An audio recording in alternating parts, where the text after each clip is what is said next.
Welcome to happy life TV. കുട്ടികൾ പഠിക്കാനിരിക്കുന്ന സമയത്ത് ചില കുട്ടികൾ ഉറക്കെ വായിക്കും, ചില കുട്ടികൾ പതുക്കെ വായിക്കും, ചില കുട്ടികൾ വല്ലതും പിടിച്ചിങ്ങനെ ചെയ്തുകൊണ്ടിരിക്കും, ചില കുട്ടികൾ ചിത്രങ്ങളിലായിരിക്കും ശ്രദ്ധിക്കുന്നത്. ഇങ്ങനെ പല രീതിയിലും മക്കൾ പഠിക്കുന്നത് രക്ഷിതാക്കൾ കണ്ടിട്ടുണ്ടാകും. ഇങ്ങനെ പലതരത്തിലും പല കുട്ടികളും പഠിക്കുന്നത് കാണുന്ന സമയത്ത് ഒരു പക്ഷേ ജോയിൻറ്റ് ഫാമിലിയൊക്കെ ആണെങ്കിൽ പല കുട്ടികൾ ഒരുപാട് കുട്ടികളൊക്കെ ഉണ്ടെങ്കിൽ പലരും പലതരത്തിലും കാര്യങ്ങൾ ചെയ്യുന്ന സമയത്ത് ഇതിലേതാണ് ശരി എന്ന് തിരിച്ചറിയാതെ രക്ഷിതാക്കൾ ചിലപ്പോൾ പറയാറുണ്ട്, നിനക്കെന്താ അവനെപ്പോലെ പഠിച്ചാൽ, നിനക്കെന്താ ഇവളെപ്പോലെ പഠിച്ചാൽ എന്ന് പഠനങ്ങൾ തമ്മിൽ അല്ലെങ്കിൽ പഠന രീതികൾ ഏതാണ് നല്ലത് ഏതാണ് തെറ്റായത് എന്ന് തിരിച്ചറിയാൻ കഴിയാതെ പലപ്പോഴും രക്ഷിതാക്കൾ പറയാറുണ്ട്, രക്ഷിതാക്കൾ കൺഫ്യൂഷൻ ആവാറുണ്ട്. ഇവിടെ നമ്മൾ മനസ്സിലാക്കേണ്ട പ്രധാനപ്പെട്ട ഒരു കാര്യം, ചില കുട്ടികൾ കണ്ടു പഠിക്കുന്നവരാണ്, ചില കുട്ടികൾ കേട്ട് പഠിക്കുന്നവരാണ്, ചില കുട്ടികൾ ചെയ്തുകൊണ്ട് പഠിക്കുന്നവരാണ്.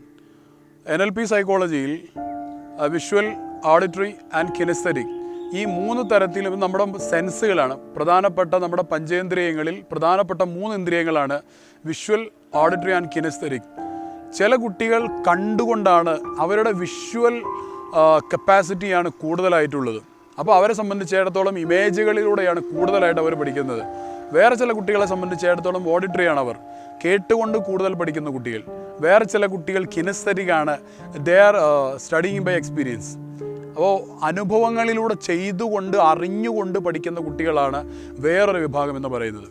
അപ്പോൾ ഈ 3 കാറ്റഗറിയിലും പെട്ട കുട്ടികൾ നമ്മുടെ കുട്ടികൾ ഉണ്ടാവാൻ സാധ്യതയുള്ളത് കൊണ്ട് അവരുടെ അഭിരുചിക്ക് അനുസരിച്ചായിരിക്കും അവർ പഠിക്കുക.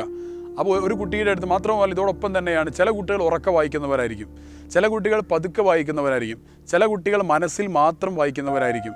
അപ്പോഴും രക്ഷിതാക്കൾ പറയുന്നത്, അവനെപ്പോലെ ഉറക്കെ വായിക്കടാ, ഇവനെപ്പോലെ പതുക്കെ വായിക്കടാ, അവനെപ്പോലെ മിണ്ടാതിരുന്ന് പഠിക്കടാ, ഇങ്ങനെയൊക്കെ പറയുന്ന രക്ഷിതാക്കളുണ്ട്.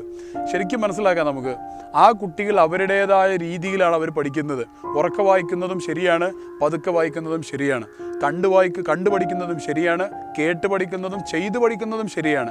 അത് അവരുടെ പഞ്ചേന്ദ്രിയങ്ങളിൽ അവർക്ക് ഏറ്റവും മികച്ചു നിൽക്കുന്ന ഇന്ദ്രിയവുമായി ബന്ധപ്പെട്ട പഠന രീതിയിലാണ് അവർ കാര്യങ്ങൾ ചെയ്തുകൊണ്ടിരിക്കുന്നത്. ഇത് വലിയ ആളുകൾക്കും അങ്ങനെ തന്നെയാണ്. ഒരാൾ ഒരു പക്ഷേ കടൽ തീരത്ത് പോയതിൻ്റെ അല്ലെങ്കിൽ ഏതെങ്കിലും ഒരു വെക്കേഷനിൽ എവിടെയെങ്കിലും ടൂർ പോയതിനെ കുറിച്ച് പറയാൻ പറഞ്ഞാൽ ചില ആളുകൾക്ക് അവിടുത്തെ കാഴ്ചകളായിരിക്കും കൂടുതലുണ്ടായിരിക്കുക.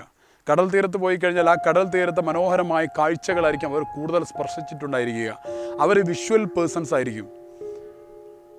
ചില ആളുകളെ സംബന്ധിച്ചിടത്തോളം ആ കടൽ തിരമാലകൾ, പാറക്കല്ലുകൾ അടിക്കുന്ന ശബ്ദമായിരിക്കും അവരുടെ മനസ്സിലുണ്ടാവുക. അവർ ഓഡിറ്ററി പേഴ്സണാണ്. ചില ആളുകൾക്ക് മണലിലൂടെ നടന്നപ്പോൾ കാലിൽ അനുഭവപ്പെട്ട ആ ഒരു പ്രത്യേകമായ ഒരു സന്തോഷവും, പാറക്കല്ലിൽ ഇരുന്ന സമയത്ത് അതുപോലെ തന്നെ തിരമാലകൾ തെറിച്ച് ശരീരത്തിൽ വീണപ്പോൾ ഉണ്ടായ ഒരു തണുപ്പും അതിൻ്റെ ഒരു സന്തോഷമായിരിക്കും ചില ആളുകൾക്ക്.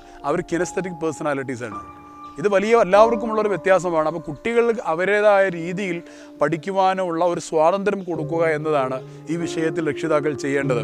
അപ്പോൾ അതിനുവേണ്ടി കുട്ടികൾക്ക് വിഷ്വൽ കുട്ടികൾ ഉണ്ടാവാം നമ്മുടെ വീട്ടിൽ, കിനസ്തെറ്റിക് കുട്ടികൾ ഉണ്ടാവാം നമ്മുടെ വീട്ടിൽ, ഓഡിറ്ററി കുട്ടികൾ നമ്മുടെ വീട്ടിലുണ്ടാവാം. ഈ 3 തരത്തിൽപ്പെട്ട കുട്ടികൾക്കും പഠിക്കുവാനുള്ള സ്റ്റഡി എയ്ഡ്സ് നമ്മൾ വായിച്ചു കൊടുക്കണം. ഒരുപക്ഷെ രക്ഷിതാക്കൾക്ക് നമ്മുടെ കുട്ടി ഏതാണെന്ന്, അതിന് ചില ടെസ്റ്റുകളൊക്കെ ഉണ്ട്, ഏതാണ് കുട്ടി ഏതാണെന്ന് കണ്ടെത്താനായിട്ട്. അപ്പോൾ ഇത് നമുക്ക് തിരിച്ചറിയാൻ കഴിയുന്നില്ലെങ്കിലും പ്രശ്നമില്ല. വീഡിയോ, ഓഡിയോ ആൻഡ് കിനസ്തെറ്റിക് ഈ 3 മേഖലയിലും പെട്ട എയ്ഡ്സും വീട്ടിലുണ്ടെങ്കിൽ അതിൽ ആ കുട്ടിയുമായി ബന്ധപ്പെട്ട എയ്ഡ് എടുത്തുകൊണ്ട് ആ കുട്ടി കാര്യങ്ങൾ ചെയ്യുന്നുണ്ടായിരിക്കും. അവിടെ പ്രത്യേകമായ നമ്മുടെ ഒരു ശ്രദ്ധ മാത്രം അവിടെ ആവശ്യമാണ്. ഒരു ശ്രദ്ധ മാത്രം നമ്മൾ കൊടുത്താൽ മതിയാകും. പഠിക്കുന്നുണ്ട്, ഏതെങ്കിലും ഒരു മാർഗത്തിൽ പഠിക്കുന്നുണ്ട് എന്ന് ഉറപ്പുവരുത്തേണ്ടത് രക്ഷിതാക്കളുടെ ഉത്തരവാദിത്വമാണ്. പഠിക്കാതിരിക്കുക എന്ന് പറയുന്ന അങ്ങനെയുള്ളൊരു പഞ്ചേന്ദ്രിയ ശൈലി ഒരു കുട്ടിക്കുമില്ല. അത് കുട്ടിയുടെ അലസതയോ മറ്റെന്തെങ്കിലും കാരണങ്ങളെ കൊണ്ടാവാം. അപ്പോൾ പഠിക്കുന്നു എന്ന് ഉറപ്പുവരുത്തണം. അത് ഏത് രീതിയിലുമാവാം, അത് ആ കുട്ടിയുടെ പേഴ്സണാലിറ്റിയുടെ വ്യത്യാസം കൊണ്ടാണ് എന്ന് നാം മനസ്സിലാക്കുക.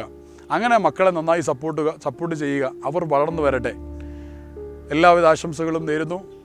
കൂടുതൽ വിഷയങ്ങളുമായി അടുത്ത എപ്പിസോഡുകൾ വീണ്ടും കാണാം.